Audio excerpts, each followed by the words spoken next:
This morning, inside Montclair takes you to the Clay Cellar, which Adrian, Carla, and Carla have been... Cut it. Let's go again.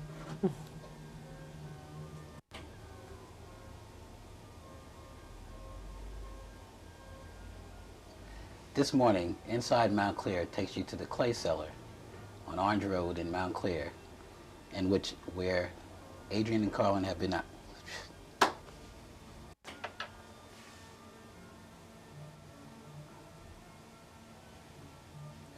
This morning, inside Montclair takes you to the Clay Cellar, where Adrian and Carla have been operating for the past 2 years. Carla, tell me, what is the nature of clay? Oh, what a question. It's this really super terrific stuff. We call it super mud sometimes, that you can make wonderful things out of. Does super mud define it? Yes, I guess it does. Why? Well, because it's really the earth. Clay is from the earth, added with water, makes it clay, and when you add fire, you get a finished product that will last forever. Sometimes it's biodegradable before it's been fired, which is a fascinating idea, that it can go right back to the earth and become clay again, and that once it's fired, it totally changes. Would you say clay is a part of man? Definitely. Man is a part of clay? Maybe a little bit of both. Certainly clay has been around in cultures for thousands and thousands of years. Well, what is pottery? What would you call pottery? And how does it differ from ceramics? Ceramics is a general term that describes stoneware, which is what we use, or porcelain, which we also use, earthenware, which you see clay pots made out of, for plants, and other low-fire. Raku is also part of ceramics. It's anything that can be done with any kind of clay. We use the word pottery, I think, in this country and in many places. It means the things that we use. Vases, dishes, it's all pottery. Right, that's a general kind of pottery. Yes. And ceramics? Ceramics is even more general. I see. It doesn't have anything to do with a glazed object or anything like that. It's just general. General. Okay. Yeah, it's a general term. I read in the past few days where they call working with clay, they call it a gentle medium. Gentle medium? Right. Would you describe it as such where you can lose yourself? Well, you can certainly lose yourself in it, but I don't know that I would term it gentle necessarily. My experience is that it takes, first of all, an incredible amount of physical strength to work with clay. As Adrian is doing now, throwing on the wheel, first of all, you have to be able to wedge the clay, which can be anywhere from, a very small piece to a piece for a large bowl that will weigh 16, 17, 18. Some people can throw enormous amounts of clay. And you have to be able to use that, Well, what do you mean by the term throwing? Adrian is throwing on the wheel, and it's just the motion of putting the clay on the wheel and making a pot out of it. And that's called throwing. Can anyone work with pottery? Yes, I suppose, unless you have an allergy to it. But anyone can do it. Does it take a lot of tools and materials to work with pottery? Or? No, it doesn't. From the clay, you can make, without any tools, just your fingers. You can make pinch pots, you can make coil pots. You wouldn't make a thrown pot because you need a wheel to do that. With a rolling pin, you can make slabs. You can throw the clay on the floor to make a slab if you want, and join the clay with your fingers. So basically you don't need any tools, but you can, of course, have lots of them. Right. Is there any special clay that you have to use, or the different types of clay? There are many, many different kinds of clay. We use a stoneware clay body. We also use a porcelain clay body. We also use a raku clay body.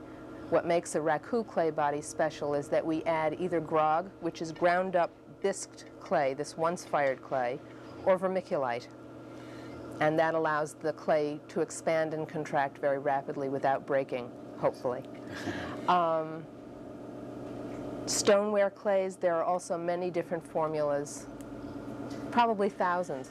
And does clay come from particular parts of the country? Is that the way you order it, or does it come from? We order it from a ceramic supply house, but they get it from mines that are all over the country. There's Georgia red clay, there's Missouri fire art, there's or Missouri AP green. The Jordan clay comes from New Jersey. There are clays that come from all over the country and all over the world. What kind of clay was that? Jordan clay? Jordan clay. Why is it called that? I don't know. I don't know. Sometimes it's because of the place where it's mined, but I don't know of any Jordan, New Jersey. But tell me, now, like, do you use Jordan clay much here? Or? There is Jordan clay in our clay body.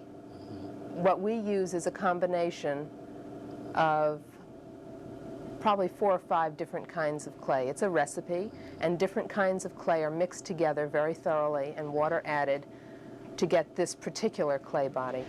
Is this by trial and error when you first started, or is it a particular clay you picked up? Well, we've gotten clay formulas from several places where we've worked, and friends, you know, who are potters, and you can get them from magazines and books, and you just try them out until you find one that you like. Is it a matter of just being comfortable with a certain clay? Right. Certain clays, all clay is supposed to have a certain plasticity, which means it's either workable or not workable. When you throw on the wheel, you want a highly plastic clay. For hand building, sometimes you might want different qualities. But basically, we use a clay that we can do just about anything with. Right. Do you use certain clays for certain objects, or do you use it?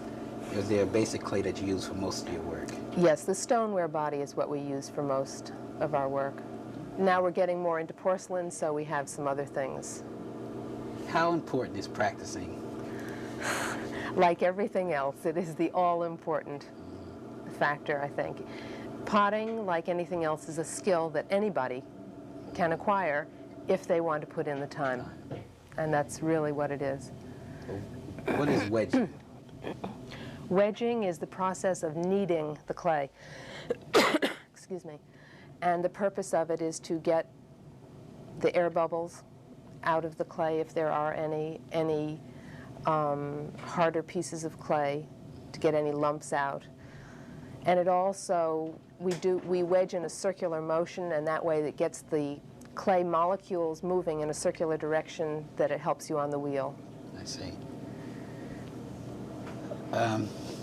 Let's cut it there, Chris.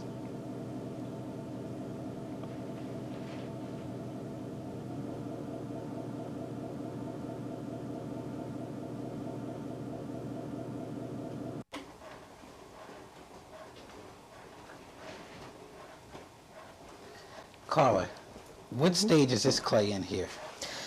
This clay is being reclaimed, and as I mentioned before, it's biodegradable, the clay, up to a certain point. All the scraps go back into these buckets, comes out kind of muddy, and we take it and put it back up here on this plaster table, and the plaster helps absorb the moisture. Some of it evaporates, and from there, it's wedged, which is what Adrian is doing.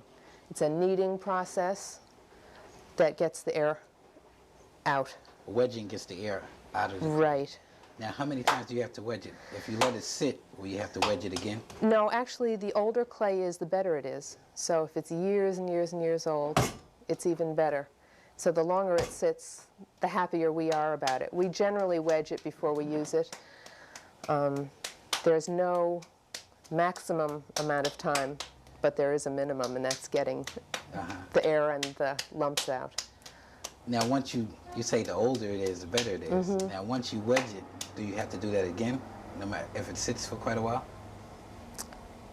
I don't know. I don't know if it would matter. I would. I guess I would. I would always wedge it before I used it. Before you begin, you usually wedge it anyway. Yeah. Now, how does that feel? Can I feel it? Take a feel. It's nice. It feels like mud pies. Well, it isn't like this stuff, the mud. It gets kind of shiny and smooth when it's been wedged. and plastic feeling. All right. Was this wire? Yes, that's a cutting wire. Like when you use that when you begin to work with the clay? No, not necessarily. I mean, Adrian can take that right now and put it on the wheel and show you how to throw with that piece. Suppose you do that.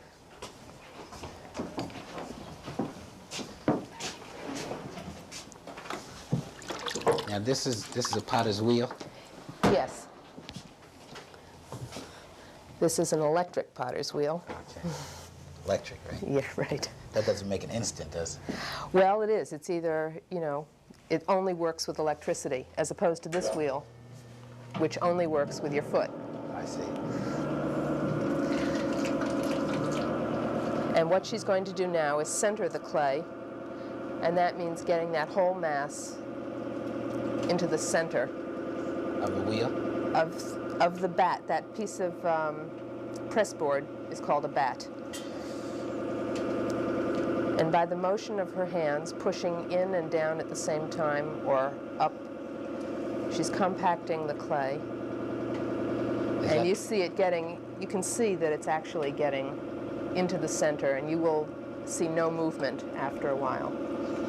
Now, is there any special pieces that you're supposed to make on the wheel, or do you do that with everything every kind of piece that you're going to make? No, some things are made with coils or pinched or made with slabs. This is just one way of making a pot.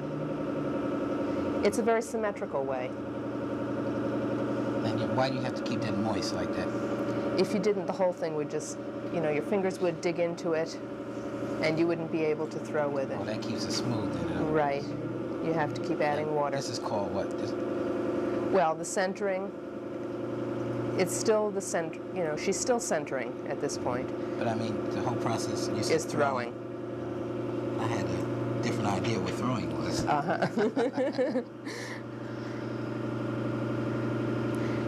This is opening.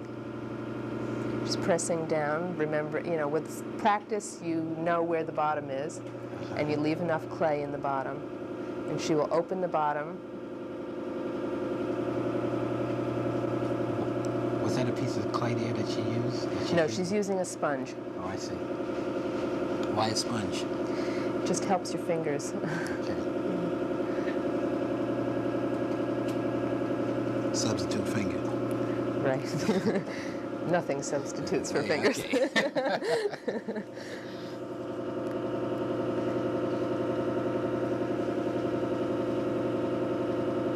Looks like fun. It is. This is pulling up. She's pulling the walls up, and at the same time, of course, the clay is becoming thinner. This shape is a very basic shape. It's a cylinder, and it's the shape that all potters learn first. From a cylinder, you can make just about anything, except plates. And then you go from there and use your imagination. Right, right. Generally, you should have an idea ahead of time about what it is you want to make. So you don't just go to the wheel and put a piece of clay on there? You can, but if you're in production, you have to have an idea, or if you want to make a set of things, you have to really have a pretty good idea of what it is you want to make first. And in throwing, it's all done within 2 or 3 pulls. For beginning potters, it would take them 12 or 15 times of pulling up. So in other words, when she sits down at the wheel, and she knows what she's going to do, and a piece of clay about that size, how long should it take her? Well, it's, I don't know, a piece like that, I guess about 5 minutes at the outside. Really? Yeah. And it's at this point that she's changing the shape.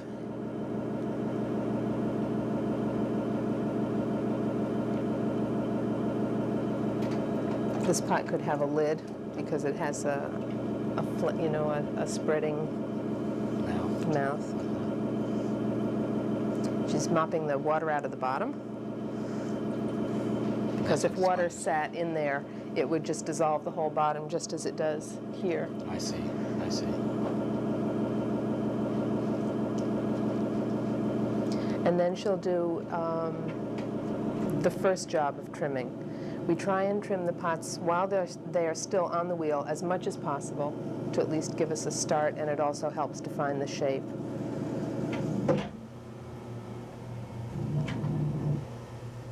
Under normal conditions, this pot would then be trimmed again in about 3 days. Oh, how long would... It takes about 3 days to become leather hard. I see. She's going to cut the pot off the wheel head with a wire. And that's it. That's a thrown pot. Fantastic. You go ahead. What I'm doing now,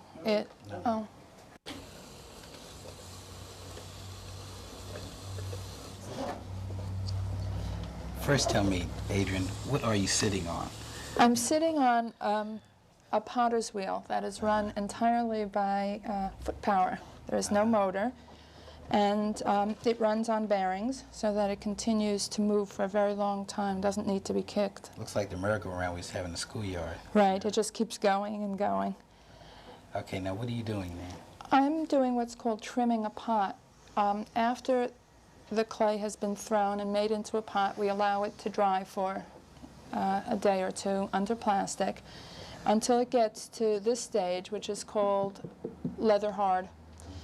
And it can't be, the clay cannot be moved around anymore, but it can be trimmed. And what I have to do is to trim the bottom to make it fall in line with the rest of the pot. I can't do that when I throw it. So this is the second process, and it's done this way, just with a tool, and it's just like shaving off the parts of the clay that are too lumpy at the bottom. Okay, what is that tool you're using? It's just a simple metal tool. It just has a, well, this one doesn't even have a sharp edge anymore, but it just shaves the clay. It's like a peeler. And I just keep going till I've made it round, or I've put a foot on it, or done whatever it is that I need to do to this particular pot. I'm going to put a little foot on this so it sits up off the ground.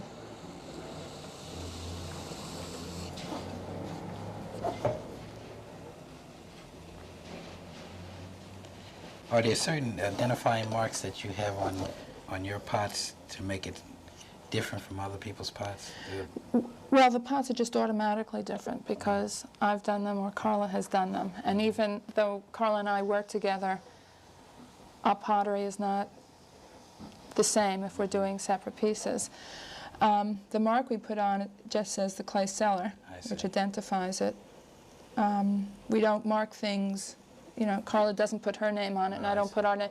Sometimes we both contribute to a pot. I might throw the pot, Carla might trim it, I might put the glaze on it, Carla will put a handle on it. We both do different parts of the process, so we run it as a workshop, and the pots that come out we consider ours instead of mine and yours. Yes. Now, how long does it usually take you in this step here? Depending on how big the pot is and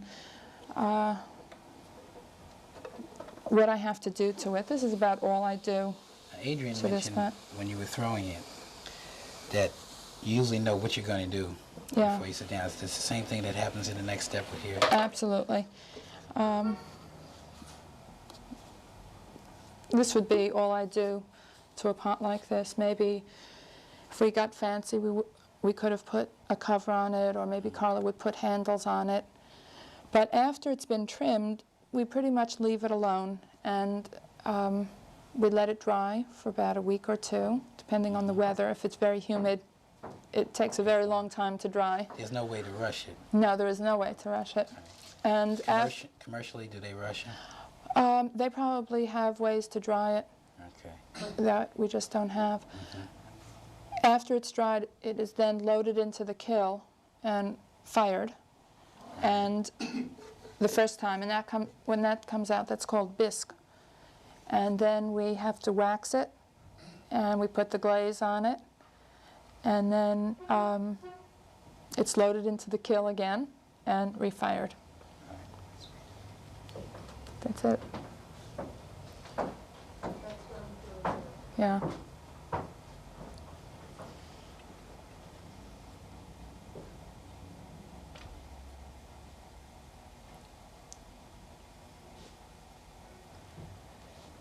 I don't have a next step.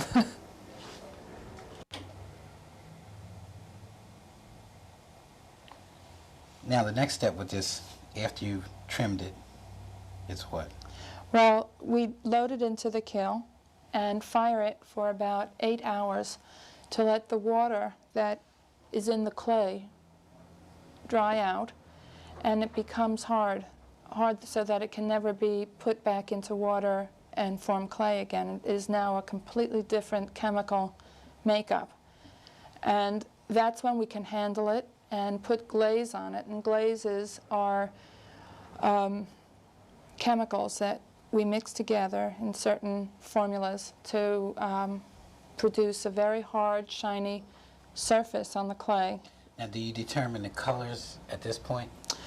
Well, we generally have an idea, but it's not until after it has been fired and we actually are glazing it that we decide on the colors. No, what I'm trying to get at is you fire it the first time, Yeah. right, to get all the water and the moisture out, Right. right?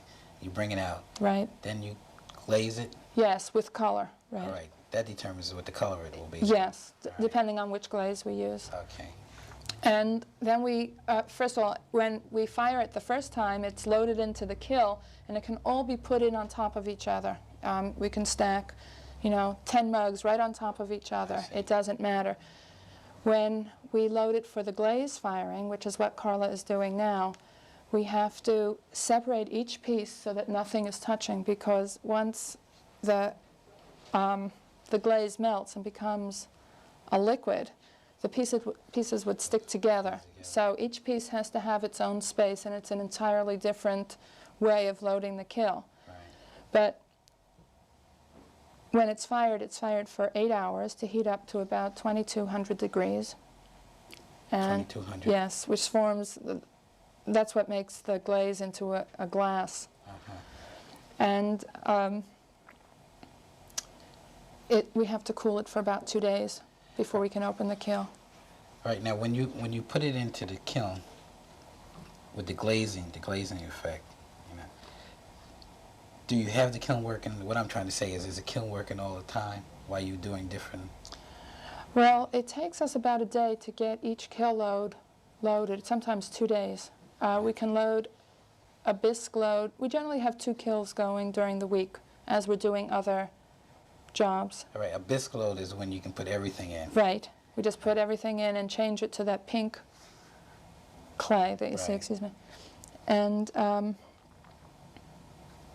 Yeah, right. Then the next step, when you put the glaze in there, so you can't do as much, right? Right. That's why there's all the pink stuff around, because we never quite get up. in. Right. I see. Mm-hmm.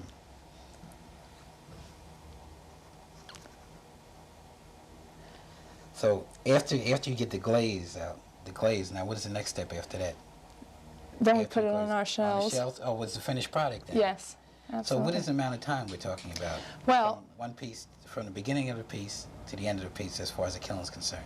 Well, we generally say that we can never make something in less than 6 weeks. 6 weeks? Yeah. That's So, from beginning from to the end. very beginning.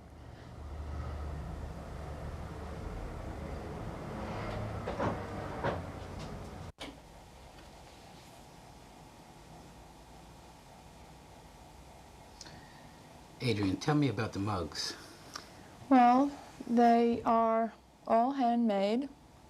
All those pieces have gone through all the processes that we've talked about, plus a handle has been put on them. Some of them are small, some of them are large. You find that even within sets there are differences because they are handmade. But then, Are those personal mugs with the names on them? yes, we do make personalized mugs. You can have anything stamped into them you want, and it's permanent for more than a lifetime. Right. So you really have a lifetime, unless you drop it or something, it's lifetime Right. mugs. Right. Yeah. And You were telling me before, how about those bowls on the end there? They are serving bowls that we make. Those have been glazed blue. You can serve anything in them. They're dishwasher safe, watertight. They can go in the oven, lead-free. Lead-free, we have to say Yes, that right. yes, yes. That's the difference between a commercially produced bowl and the bowl you produce here? Well, no. It means that the glaze has no lead in it, and lead is very dangerous to eat from. A lot of commercial stuff from Mexico and Italy has lead in the glazes. Do you do things on order? We absolutely, of course we do. We'll make anything that anybody wants that can be made out of clay. Right. Are there any special reasons why you do certain things? I mean, do you do a lot of casseroles, or do you do a lot of bowls at a certain time? Or Well, generally we do, when we make bowls, we make about a dozen at least.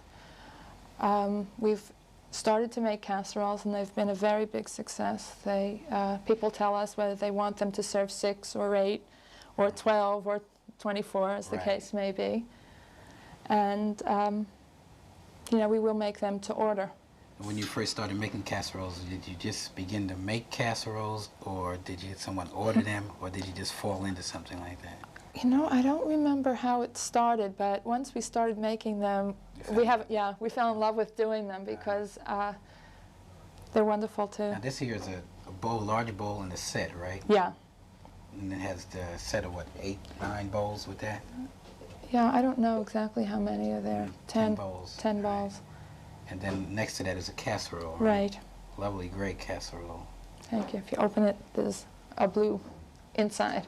Oh, there is? Yes. That's fantastic. Yeah. And like I say, you personalize things for people too. Like if I want a casserole with an initial on it or something like that. Absolutely. If you wanted to make something for a wedding present and wanted it to be for somebody special, we would do that. What kind of time span are we talking about? Things have to be ordered at least 5 or 6 weeks in advance. Right. And that's even cutting it close, I would say. We can get things ready in 6 weeks, but we would use every minute of that time. And you also do lamps, and what else? We make lamps, we make covered crocks, we have made silverware holders, we have made strange things that people have ordered. For instance, a man in this neighborhood makes sauerkraut, and he pickles it in a big old stoneware crock, and he needed a lid to fit over the sauerkraut to hold the cabbage down into the thing. We made that. We've made covers for crocks that people have dropped. What else have we done? We make flower containers. We make mini pots that can be used as teacher's gifts, or a housewarming gift, or toothpick holder, whatever. Right. Do you sell a lot of those mini pots? We sell a lot of those mini pots. Right. That's a gift that most anybody can come in and purchase on the spur of the moment. Yes, and also all of our stuff can be, whatever's on our shelves is for sale. But if you want something specially made for you, you have to order that. I see. Well, I'd like to thank you very, very much, Adrian and Carla, for a delightful visit. And coffee really does taste better out of a pottery, what do you call it? What kind of mug is it? A stoneware mug. A stoneware mug. It gives an entirely different taste. Ron Murphy reporting for Inside Montclair.